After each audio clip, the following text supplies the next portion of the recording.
अस्सलामुअलैकुम वरहमतुल्लाहि वबरकातुहू।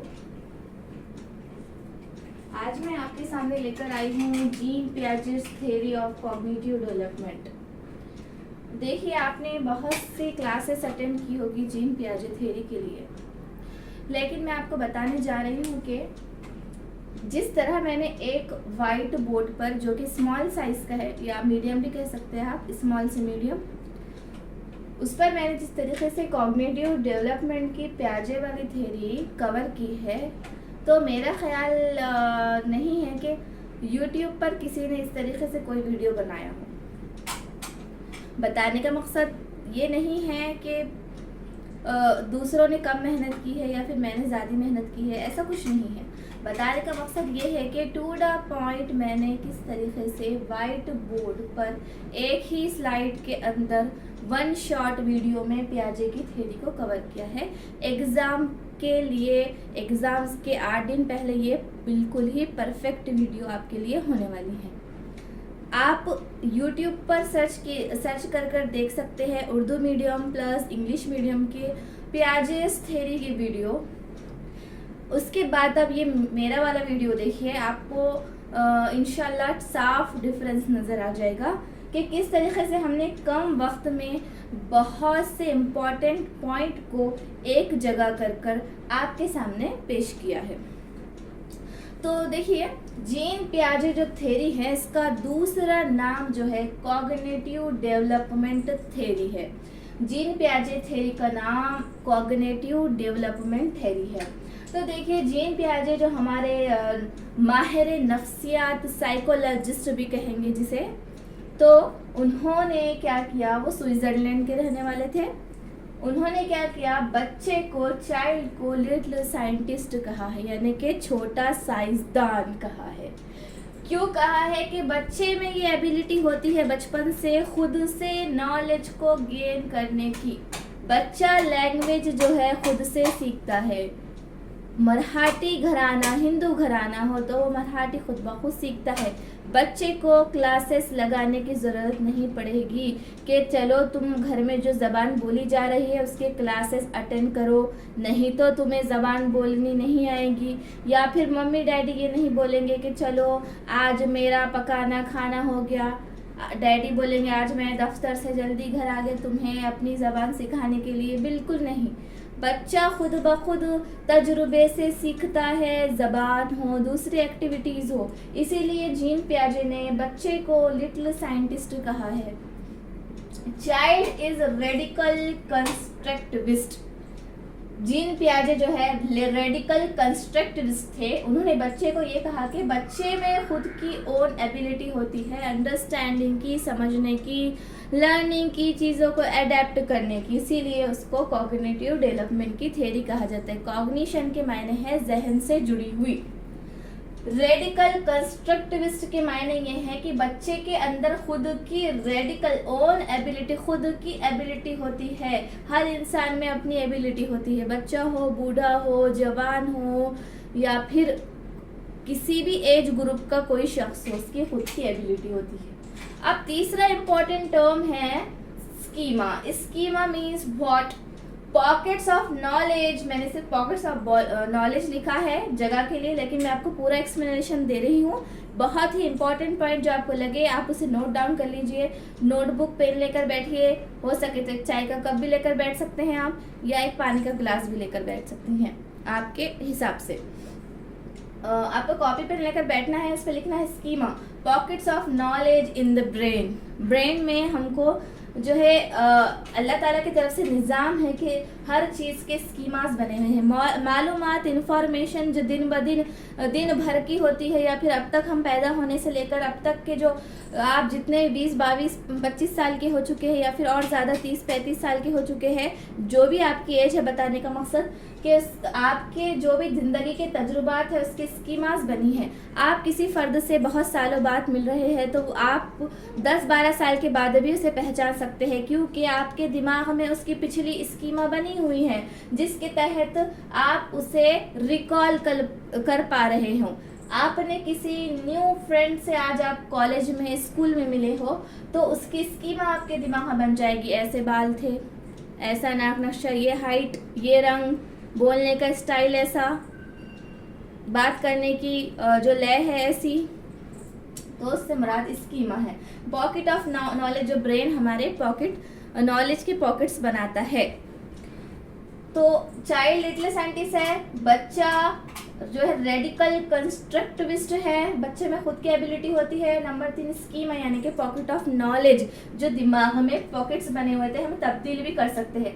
जैसे कि हम कोई फर्द है, हमने उसको गलत नाम से बुला लिया क्योंकि उसका जो असली नाम था वो हमारे दिमाग में कुछ और था, लेकिन बाद में उस शख्स ने बताया कि नहीं नहीं, मेरा नाम असलम नहीं है बल्कि हमदान है। तो हमको क्या करना पड़ेगा, स्कीमा के जो पॉकेट्स है उसमें पुरानी चीज़ निकाल कर न्यू चीज़ को ऐड करना होगा और पुरानी चीज़ जो है ऑटोमेटिकली दिमाग से डिलीट हो जाएगी। दिमाग का जो सिस्टम बना हुआ है ये। देखिए अब 3 पिलर्स ऑफ जीन पियाजे थ्योरी, बहुत ही 3 इम्पोर्टेंट पिलर्स जो है, किसी भी बेसमेंट के पिलर होते हैं, इसी तरह जीन पियाजे की जो थ्योरी का बेसमेंट है उसके 3 पिलर्स है। सबसे पहला पिलर है जो assimilation, number 2 accommodation, number 3 equilibration और नंबर 4 आपने कहा, आप सोचेंगे कि मैंने तो 3 पिलर्स कहा लेकिन लिखा 4 है, तो ये जो तीसरा पिलर है वो चौथे पिलर से अटैच है, ये आड़ा पिलर कह दीजिए। अब डिस इक्विलिब्रेशन को आड़ा पिलर कह दीजिए। तो देखिए एसिमिलेशन क्या बला है। एसिमिलेशन जो होता है वो स्कीमा में, हमारे पॉकेट्स ऑफ नॉलेज में सॉरी, स्कीमा में जो न्यू नॉलेज जो है का एडिशन होता है, न्यू नॉलेज का एडिशन, न्यू नॉलेज को हम प्लस कर रही हूँ मैं जगह के लिए हिसाब से। न्यू नॉलेज जब ऐड होती है हमारे स्कीमा में तो वो कहलाता है एसिमिलेशन, यानी कि जमात बंदी, यानी जमा होना। एसिमिलेट के मैंने जमा होना, मिल जाना, उसमें घुल जाना, ऐड हो जाना। अब देखिए ये न्यू मालूमात है जो है वो अगर गलत हो, किसी सूरत में वो मालूमात थोड़े अरसे बाद जाकर पता चले कि उस मालूमात में तसहीह की ज़रूरत है, करेक्शन की ज़रूरत है, तो हमको अकोमोडेशन करना पड़ेगा। यानी कि उस नई जो मालूमात हासिल की थी उसमें अगर थोड़ी सी भी खामी हो या उसमें हमको कोई चीज़ ऐड ऑन करना हो, एसिमिलेशन के बाद हमें उसे और ऐड ऑन करना हो, तो हमको उस मालूमात में तब्दीली की, अकोमोडेशन की ज़रूरत आएगी। हमें अकोमोडेट करना पड़ेगा वो मालूमात, तो उसे कहते हैं अकोमोडेशन। यानी कि अकोमोडेशन के मायने हैं modifying schemas to fit new information. Modifying यानी कि तब्दीली करना, ढालना, स्कीमास को, स्कीमास के अंदर नई इंफॉर्मेशन को ढालना। मैं आपको लिख देती हूँ, ढालना।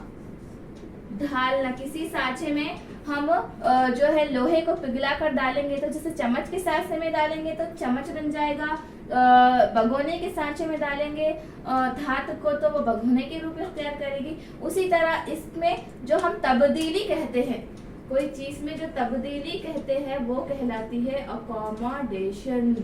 मैं एग्जाम्पल भी दूंगी आपको, पहले आप टर्म समझ लीजिए। अब अगर हम ये दोनों चीजों में बैलेंस बना पाए, जो मालूमात स्कीमा में ऐड ऑन करी थी एसिमिलेशन कहलाएगा वो, और उसे अगर हम ढालेंगे थोड़ी सी तब्दीली के तहत, मुस्बत तब्दीली लाके इसमें और इंफॉर्मेशन को दुरुस्त कर हमें ऐड ऑन कर लेंगे, तो ये इसको हम बैलेंस कहेंगे। यानी कि हम बैलेंस में हैं, हमारे जो कदम नहीं डगमगाए हैं, हमने नई मालूमात को बहुत ही अच्छे से तब्दीली के साथ ढाल चुके हैं, तो इसे कहलाएंगे इक्विलिब्रेशन। बोलने में थोड़ा हार्ड है, बोलिए, 1-2 मरतबा बोलिए आप, इक्विलिब्रेशन, बैलेंस। अगर ये दो चीजों में हम जो है डगमगा गए, नई मालूमात को लेकर तब्दीली के साथ हमने गलत स्कीमा बना दिया, अकोमोडेशन के तहत गलत स्कीमा बन गया, तब ये इम्बैलेंस यानी कि डिस इक्विलिब्रेशन हो जाएगी। समझ में आ गया आपको? Assimilation, accommodation, equilibration. इक्विलिब्रेशन में है डिसइक्विलिब्रेशन, अगर ये दोनों का तवाजुन डगमगा गया, एसिमिलेशन और अकोमोडेशन का तवाजुन बिगड़ गया, तो डिसइक्विलिब्रेशन में बच्चा चला जाएगा। अगर एसिमिलेशन, अकोमोडेशन का जो है तालमेल अच्छी तरीके से बैठ गया, वो ढल गए, यानी नई मालूमात में तब्दीली करके और उसे बेहतर किया गया, तो बच्चा बैलेंस बनाएगा, यानी कि इक्विलिब्रेशन में हो जाएगा। अब आप बोलेंगे ये क्यों जरूरी है बच्चे को जीन पियाजे की थ्योरी? क्योंकि ये कॉग्निटिव डेवलपमेंट की थ्योरी है। बच्चा जो है खुद से मालूमात को माहौल से सीखता है, एनवायरनमेंट से सीखता है। सीखने के स्टेजेस ये हैं सिमुलेशन, अकोमोडेशन, इक्विलिब्रेशन और डिसइक्विलिब्रेशन। बहुत ही इंपॉर्टेंट 4 पिलर है ये। आपको सरसरी मिसाल दूंगी। अगर एसिमिलेशन की मिसाल ये है कि गिलहरी को किसी ने बिल्ली का बच्चा बोल दिया गलती से, यानी कि नई मालूमात, हाँ जो कि गलत हो, मैं आपको मिसाल दे रही हूँ इसलिए। अगर गिलहरी को, बिल्ली के बच्चे को किसी बच्चे ने जो है गिलहरी बोल दिया, छोटा होने की वजह से, नाजुक होने की वजह से, चुलबुला होने की वजह से, तो ये न्यू नॉलेज होगी। लेकिन उसे अकोमोडेशन की जरूरत पड़ेगी, क्योंकि किसी ने कह दिया, पापा मम्मी ने आकर कह दिया कि नहीं बच्चे इसे तब्दीली कर, ये जो है बिल्ली का बच्चा नहीं बल्कि गिलहरी है।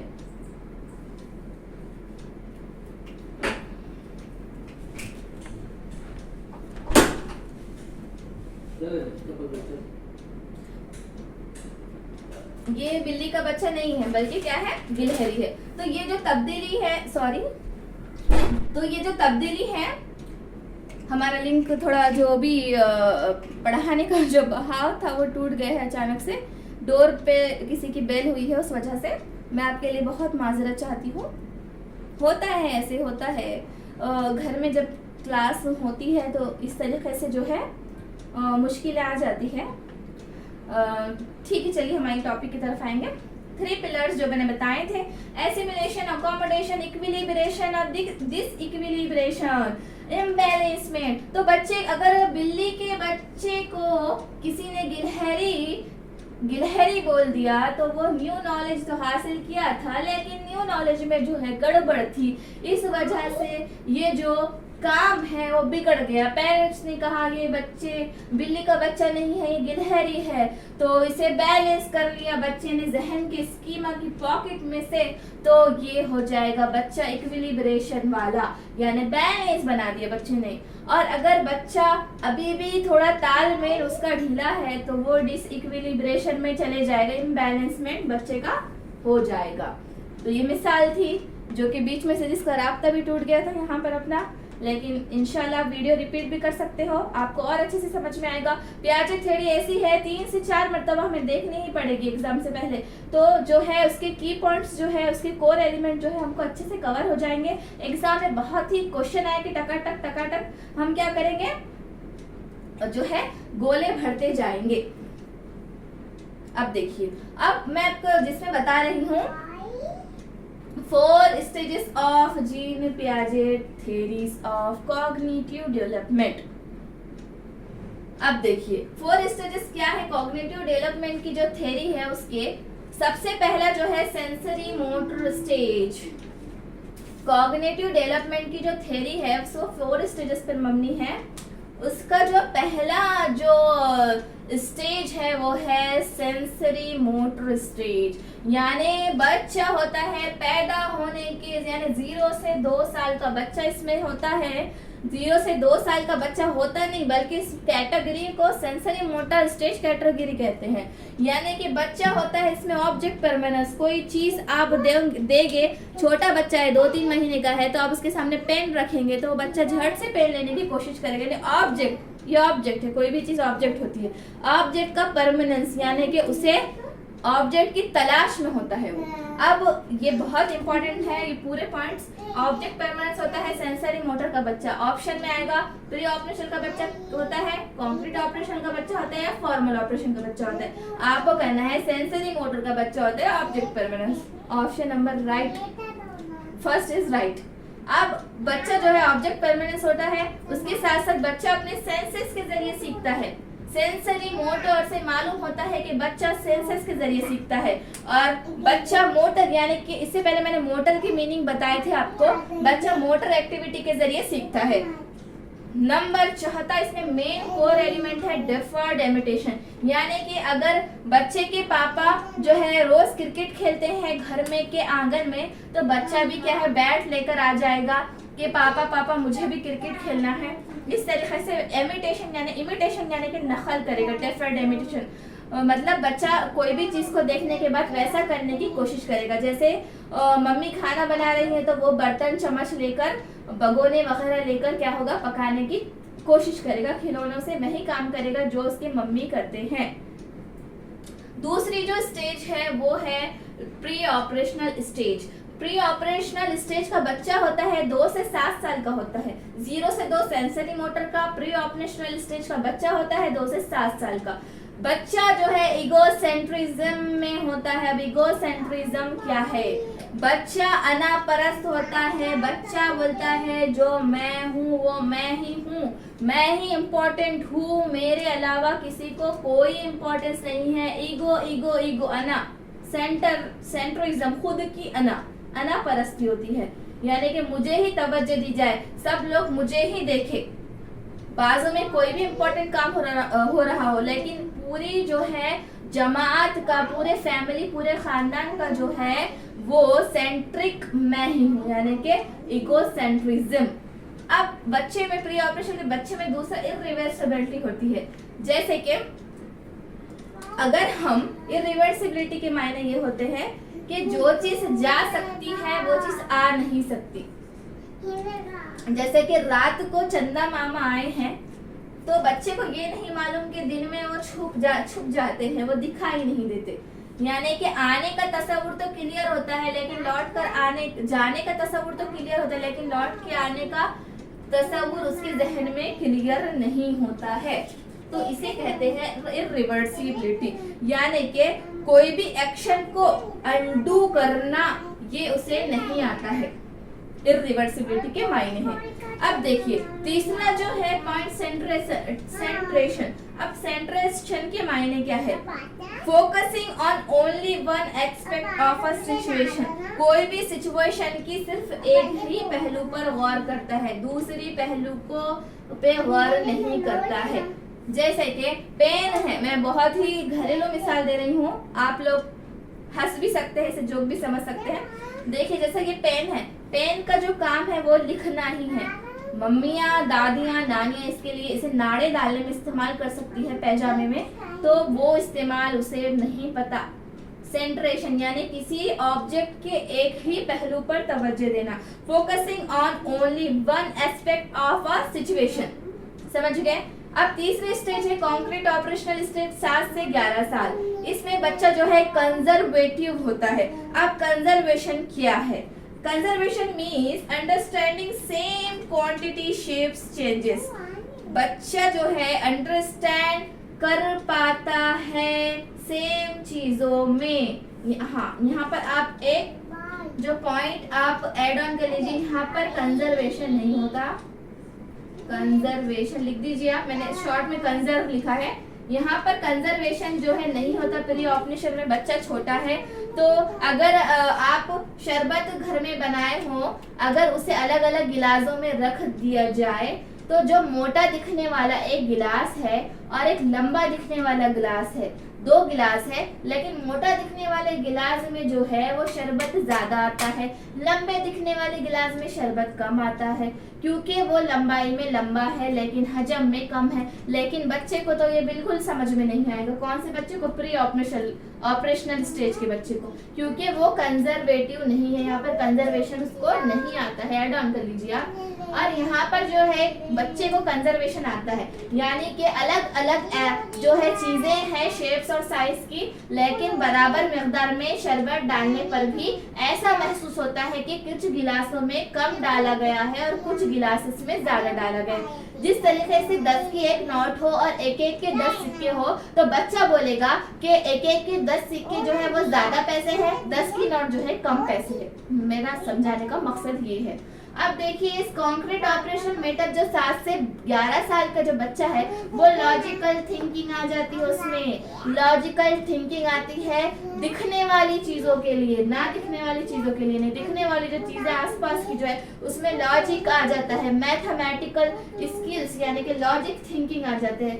अरे अब 12 घंटे का दिन होता है, 12 घंटे की रात होते हैं, मतलब ये 24 आवर्स है। जैसे मैं आपको बता रही हूँ लॉजिकल थिंकिंग किस तरीके से काम करती है। अब ये जो है रिवर्सिबिलिटी, बच्चा चीजों को रिवर्स करना सीख जाता है। यहाँ पर रिवर्सिबिलिटी के मायने हैं यानी कि the ability to mentally undo an action, एक एक्शन को बच्चा रिवर्सिबिलिटी के जरिए सोचता है। जैसे कि मैं आपको बताई थी मिसाल कि यहाँ पर इरिवर्सिबिलिटी होती है यानी कि बच्चा ऐसा समझता है कि चांद जो है रात होने पर आता है और दिन में चला जाता है, यानी कि आने का तस्वुर तो क्लियर है लेकिन जाने का तस्वुर क्लियर ना हो, यानी कि the ability to mentally undo action, एक एक्शन को रद्द नहीं किया जा सकता, उसे कहते हैं रिवर्सिबिलिटी। आपको टर्म याद रखना है, समझ लीजिए आप आपके दिमाग की जो है चीजों के एग्जाम्पल्स के जरिए, लेकिन आपको ये पूरे जो टर्म्स है बहुत जरूरी है याद रखना, समझना, समझने के साथ याद रखना भी जरूरी है, एग्जाम बहुत करीब है इसलिए। अब चौथी जो स्टेज है वो है फॉर्मल ऑपरेशनल स्टेज। 11 प्लस से आप 17 साल ले लीजिए, 16-17 साल भी ले सकते हैं, 11 प्लस याद रखिए बस। 11 प्लस की जो फॉर्मल ऑपरेशनल स्टेज है, बच्चा 11 से अबव साल का होता है इसमें, तो बच्चा एब्स्ट्रैक्ट थिंकिंग रखता है।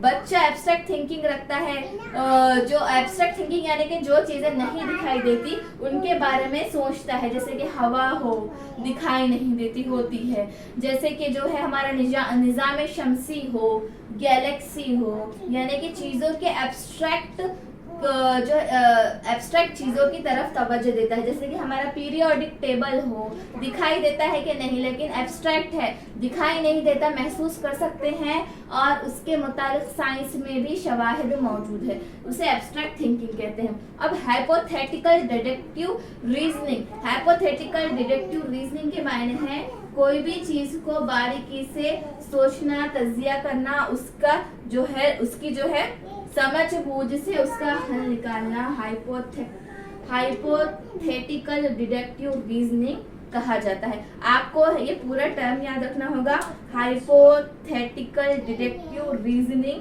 बच्चे में कब आएगी, जो है रीजनिंग की सलाहियत बच्चे में जो दिमाग से होती है, कोई भी मसले को हल करने के लिए, जो है पेचीदा सवालों को, पेचीदा चीज़ों को सॉल्व करने के लिए हाइपोथेटिकल डिडक्टिव रीजनिंग बहुत ज़रूरी होती है, जो कि ना सेंसरी मोटर में आती है, ना प्री ऑपरेशनल में आती है, ना कॉन्क्रीट ऑपरेशन में आती है, बल्कि आती है तो फॉर्मल ऑपरेशन में आती है। दो चीज़ें, एब्स्ट्रैक्ट थिंकिंग और जो है हाइपोथेटिकल डिडक्टिव रीजनिंग आती है।